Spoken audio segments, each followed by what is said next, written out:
ఉన్న బంగారాన్ని విడిపించి ఆ రోజు ఆన్లైన్ రేటుకే మేము కొంటాం. Sharma gold company. సో ఇప్పుడు జ్యువెలరీకి ఫ్యాన్ ఉన్నారు, శారీస్ కి ఫ్యాన్ ఉన్నారు, హెయిర్ స్టైల్ కి ఫ్యాన్ ఉన్నారు, నా వాయిస్ కూడా చాలా మంది ఫ్యాన్ ఉన్నారు. దానికి ఫ్యాన్స్ ఉంటారు. ఒకరిద్దరికి నచ్చింది కానీ చాలా మంది 80% ఫ్యాన్సే ఉన్నారు. ఎదుటి వ్యక్తి మిమ్మల్ని కలిసినప్పుడు చెప్పేది ఏంటి? మీలో నచ్చే ఒక మంచిదంటే నేనైతే నవ్వు అని చెప్తాను. జగన్ గారు గాని- మెజారిటీ స్మైలే చెప్తారు అందరూ ఒక్క నవ్వుతో ఫస్ట్ చూడగానే.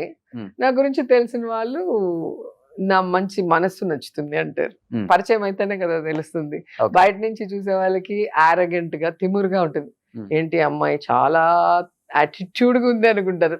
పక్కకు వచ్చి నాతో మాట్లాడితే తెలుస్తుంది కదా. ఓకే. సో అందరికి నవ్వు పెదాల మీదే ఉంటుంది, కొంతమందికి లోపల నుంచి వస్తుంది. రోజా గారికి ఎక్కడి నుంచి వస్తుంది అంటే మా నాన్నగారి నుంచి వచ్చింది. సేమ్ ప్రింట్ నేను, మా డాడీ స్మైల్ నా స్మైల్. సో మా నాన్న ఇచ్చిన వరం అని చెప్పొచ్చు. ఓకే. అందుకేనేమో నేను బాధగా ఎవరికి తెలియదు. మాక్సిమం ఎప్పుడు హ్యాపీగా ఎలా ఉంటారని అడుగుతారు నన్ను. నా ఫేస్ స్మైలింగ్ ఫేస్ ఉంది. ఓకే. సో మా అమ్మ నాన్న నాకు ఇచ్చిన వరం అది. సో ఏది వచ్చినా తట్టుకునే శక్తి భగవంతుడి ఫ్యామిలీ నుంచి వచ్చింది. భగవంతుడు ఇచ్చాడు. ఏదైనా ధైర్యంగా పోరాడే శక్తి మా ఇంట్లో మా ఫ్యామిలీ మెంబర్స్ ఇచ్చారు. సో అన్నలంటే ప్రాణం, అంటే భయం. ఇప్పటికి ఎందుకు ఆయన ఇప్పటికి నన్ను 10th క్లాస్ స్టూడెంట్ లా చూస్తాడు. నీకు ఏం తెలీదు అంటాడు. మినిస్టర్ అయినా లోపలికి వెళ్ళి రూమ్ లోకి వెళ్ళి నాకు పెళ్ళైంది, 2 పిల్లలు, వాళ్ళకి కూడా పెళ్లి చేసే వయసు, ఇంకా చిన్న పిల్లలు అనుకుంటున్నాడు అని మా ఆయన దగ్గర కొట్లాడుతుంటా. అక్కడ చెప్పొచ్చు కదా, నా దగ్గర చెప్తే ఏమొస్తుంది అంటాడు మా ఆయన.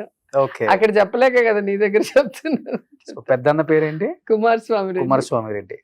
చిన్న రాంప్రసాద్ రెడ్డి గారు ఎప్పుడు మీతోనే ఉంటారు. నేనంతా సో కంటికి రెప్పలా కాపాడుతూ మేమిద్దరం కొట్టుకుంటుంటాం. ఇద్దరం ఫ్రెండ్స్ లాగా ప్రేమించుకుంటాం, కొట్టుకుంటాం, తిట్టుకుంటాం, ఇచ్చుకుంటాం, పుచ్చుకుంటాం.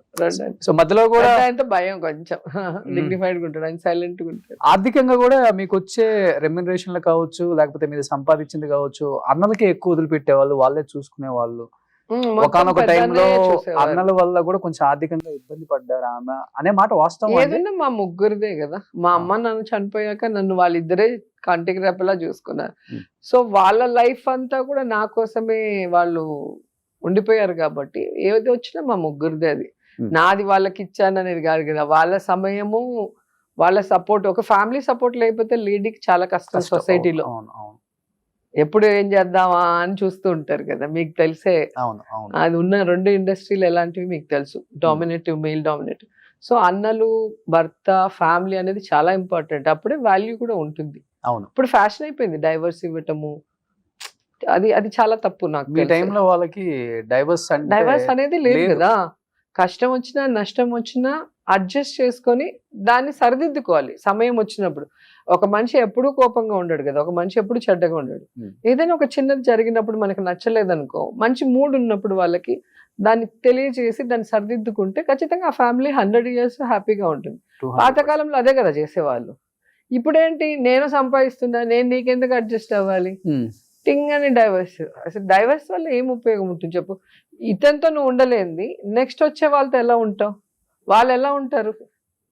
వాళ్ళతో అడ్జస్ట్ అయ్యే కన్నా ఫస్ట్ వాళ్ళతో అడ్జస్ట్ అయితే గౌరవం ఉంటుంది, ప్రేమ ఉంటుంది, సరిదిద్దుకుంటే ఫ్యామిలీ బాగుంటుంది. సొసైటీలో ఒక పేరు, సొసైటీలో ప్లస్ ముఖ్యంగా పిల్లలు చాలా ఇబ్బంది పడిపోతారు. చాలా ఫ్యామిలీస్ లో ఇప్పుడు మీరు చూస్తే వాళ్ళు ఒక పెళ్లి, వీళ్ళు ఒక పెళ్లి చేసుకుంటారు. ఈ పిల్లల్ని ఎవరు చూసుకుంటారు? వీళ్ళిద్దరికి పుట్టిన వాళ్ళు. మంచి బట్టలు, మంచి భోజనము, లేకపోతే కార్డులో డబ్బులు వేసి ఇవ్వటం కాదు కదా. ఎమోషనల్ బాండేజ్, వాడికి ఒక భద్రత కలిగించాలి కదా. అలాంటి వాళ్ళు మనం చాలా మంది ఇండస్ట్రీలో కూడా చూస్తాం. సో మెయిల్ డామినేషన్ ఎక్కువ ఉంది కాబట్టి ఆ టైంలోనే శుభ్రంగా ఇండస్ట్రీలో శెల్వా గారిని మీరు పట్టారా, మీరు శెల్వా గారిని పట్టారా? ఫస్ట్ ఇయర్ లో 91 లో ఫస్ట్ సినిమాలో ఫస్ట్ షెడ్యూల్ లోనే మా ఆయన పడిపోయారు. ఆయన పడిపోయారు. అప్పుడు నేను చాలా చిన్నదాన్ని, నాకు అసలు ఆ లవ్ గివి ఏమీ తెలియదు, లాంగ్వేజ్ రాదు నాకు. అదొక పెద్ద టెన్షన్, ఆ తమిళ్. సో ఆ సినిమా షూటింగ్ లో నాకు వాళ్ళు ఏదైనా ఇస్తే దాన్ని నేర్చుకోవడానికి సరిపోతుంది, ఇంక వేరే ఆలోచన ఉండేది కాదు. సో మా ఫ్యామిలీ ఆయనకి నచ్చింది. మా మదర్, ఫాదర్, మా అన్నయ్యలు, నేను, ఆ బాండేజ్ చూసి ఆయనకి నచ్చి మా అమ్మ నాన్నని అడిగారు, నాకు కూడా చెప్పలేదు. మీ అమ్మాయి నాకు నచ్చింది, నేను వెనకబడి ప్రేమించి మళ్ళీ మీరు నో అంటే నేను గడ్డం పెంచుకోవడం ఇవన్నీ నాకు ఇష్టం లేదు, నేను ప్రాక్టికల్, నాకు మీ అమ్మాయి నచ్చింది, మీకు నేను నచ్చితే చేసుకుంటాను అన్నారు. సో ఆయన అప్రోచ్ నచ్చింది వీళ్ళకి. 91లోనే నాకు ఎంగేజ్మెంట్ అయ్యింది. యాక్చువల్ గా సినిమా రిలీజ్ రోజే పెళ్లి చేసుకుందామని ఫిక్స్ అయ్యాం.